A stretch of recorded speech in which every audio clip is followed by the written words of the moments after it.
Bonjour et bienvenue dans cette nouvelle vidéo. On continue toujours la série des protocoles et interfaces de communication série. Je vais introduire l'un des protocoles les plus indispensables dans l'électronique embarquée et les communications en faible distance. C'est le protocole I2C.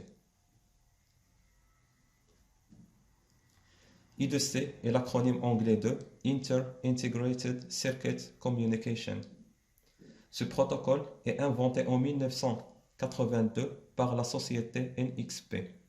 Il est actuellement utilisé dans un large spectre d'applications et de circuits, allant des téléphones portables, des équipements industriels, de l'instrumentation industrielle, de l'automobile, de l'aérospace et de la robotique, et beaucoup plus que ça. Ce protocole est un protocole de communication qui a été conçu afin de mettre sur le marché de l'électronique un protocole qui est simple, robuste, fiable et bien sûr moins cher. Ce protocole de communication est caractérisé par la configuration suivante. C'est un protocole de communication série, synchrone et half duplex.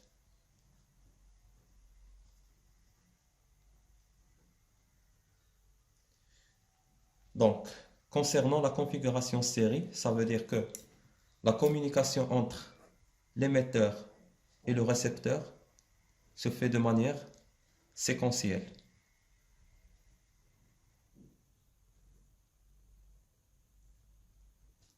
Le protocole est dit synchrone, ça veut dire que pour synchroniser la transmission entre l'émission et la réception, on doit ajouter une ligne d'horloge physique.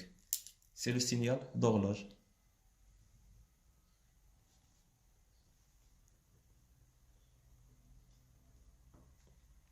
Et il est dit half duplex, ça veut dire que la transmission et la réception se font de manière alternée sur la même ligne. Ça veut dire qu'on ne peut pas transmettre et recevoir les informations au même instant. Donc, on peut voir à partir de cette configuration que le protocole I2C est très simple à utiliser. Donc, de manière générale, tous les microcontrôleurs qui peuvent jouer le rôle du maître incluent une interface I2C.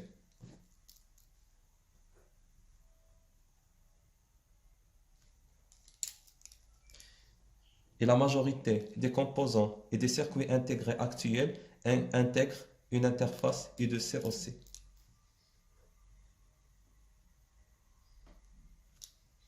Donc, on peut voir que pour assurer une communication I2C, on doit avoir la configuration physique suivante. Une ligne de données qui s'appelle SDA sur laquelle transitent les données. SDA, c'est pour Serial Data. Une ligne physique d'horloge dans laquelle le maître synchronise la transmission avec soit l'esclave, soit les autres esclaves. Tous les composants connectés sur la même ligne, qui s'appelle le SCK. Ce sont les termes techniques ou les notations techniques. C'est pour Serial Clock. Bien sûr, on doit utiliser un signal de référence qui est de manière générale le ground, la référence nulle. Et bien sûr, la particularité de ce protocole, c'est que toutes les interfaces I2C sont développées autour d'un montage collecteur ouvert. Ça veut dire qu'on doit ajouter des résistances de pull-up sur les deux lignes, le SDA et le SCL. Ça, c'est la résistance de pull-up pour la ligne SDA et la résistance de pull-up pour la ligne SCK, qui sont reliés au potentiel plus VDD ou plus 5 volts. Donc, ces deux résistances de pull-up sont utilisées pour éviter les conflits électriques, puisque déjà les entrées-sorties de tous les composants qui intègrent des interfaces I2C ou de toutes les interfaces I2C sont de type collecteur ouvert. Et pour comprendre c'est quoi une architecture à collecteur ouvert, on va voir la configuration interne d'une interface I2C pour la ligne de données et la ligne d'horloge. Prenons l'exemple de la ligne de données. Donc, on suppose que ça, c'est notre ligne SDA. Ça, c'est notre ligne SCL. Chaque interface I2C d'un périphérique, elle est composée de deux entrées-sorties. Une pour la donnée et la deuxième pour l'horloge. Donc, l'architecture électronique de l'interface connectée à chaque ligne est le suivant. Prenons le mètre. On suppose que ça, c'est le microcontrôleur. On commence par la ligne SDA. Pour l'SDA, il est connecté à un MOSFET qui est relié lui-même à la masse. Et l'entrée de commande du MOSFET s'appelle le SDA in. Ça veut dire que pour imposer un état logique sur la ligne SDA, on doit fermer ce transistor qui joue le rôle d'un switch. Si le transistor se ferme, on impose un état logique 0 sur la ligne. Donc ça c'est pour l'écriture. Pour la lecture de l'état de ligne, on utilise un buffer. Et la sortie de ce buffer s'appelle le SDA. Pardon, j'ai mélangé les deux. Pour le transistor, c'est le SDA out.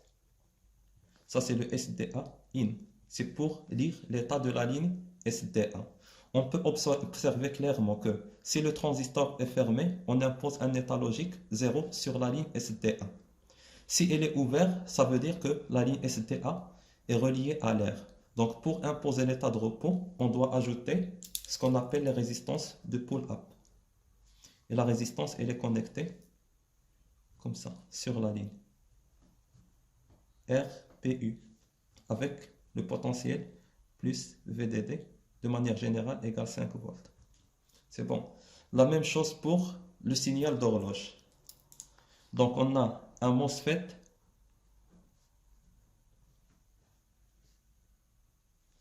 qui est relié à la ligne SCL, et ça c'est SC, soit SCL, soit SCK, c'est la même notation. Out, c'est pour générer l'horloge et imposer l'horloge sur la ligne. Et bien sûr, si le microcontrôleur joue le rôle d'un esclave, il doit être synchronisé par un autre mètre externe et il utilise l'entrée SCK in. Donc ça, c'est la configuration électronique d'une interface I2C.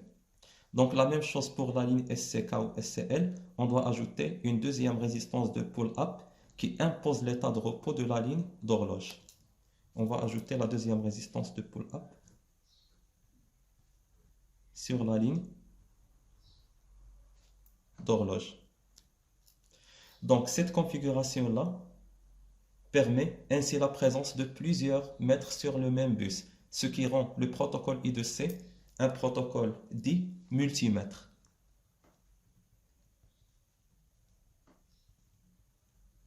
Ça veut dire qu'il supporte plusieurs mètres qui prennent le contrôle de la ligne à tour de rôle sur la même configuration de bus. Et passons maintenant au protocole I2C. Donc c'est quoi un protocole I2C? Le protocole I2C définit la succession des états logiques possibles sur la ligne SDA et la ligne SCL et la façon dont doivent réagir les périphériques connectés sur la ligne en cas de conflit. Donc, pour prendre le contrôle du bus, il faut tout d'abord que celui-ci soit au repos. Donc, c'est quoi l'état de repos d'une communication I2C? Donc, le repos, ça veut dire que tous les interfaces sont déconnectées, ça veut dire que tous les transistors sont ouverts. Donc, l'état de repos, il est imposé par les résistances de pull-up. Donc, l'état de repos, c'est pour SDA égale 1 et bien sûr le SCK égale 1. Donc c'est un niveau haut imposé par les résistances de pull-up sur les deux lignes de la communication I2C. Donc toujours, dans les protocoles et les communications I2C, la communication est initiée par le maître qui génère le signal d'horloge. Donc c'est le maître qui génère le signal qui synchronise tous les esclaves connectés sur la ligne. Donc, le rôle de l'esclave, c'est de recevoir le signal d'horloge et répondre aux requêtes du maître. s'il est adressé. Sinon, il va ignorer le message. Donc, l'esclave, il supervise toujours l'état de la ligne. S'il est adressé, il va réagir, sinon il va ignorer tous les messages. Donc pour commencer la transmission des données sur le bus, il faut donc surveiller deux conditions particulières. La première condition, c'est la condition de départ, ou ce qu'on appelle le start condition. Donc pour la condition de départ, c'est quoi? On va prendre les deux lignes SDA et SCK avec les deux valeurs possibles de chaque ligne. Ça c'est 0, 1, 0, 1. Donc c'est quoi la condition de départ? Il faut que SDA passe de 1 à 0 alors que le signal d'horloge est à 1. Ça veut dire que le signal d'horloge est à l'état 1. Pendant l'état 1 du signal d'horloge, il faut que la donnée passe d'un état haut vers un état bas. Donc c'est une transition descendante. On appelle ça la condition électrique de départ. Donc pour la condition d'arrêt ou le stop condition, donc c'est exactement l'inverse. Il faut que le signal d'horloge persiste à l'état 1 alors que le signal de données transite de l'état 0 vers l'état 1. On appelle cette condition la condition d'arrêt.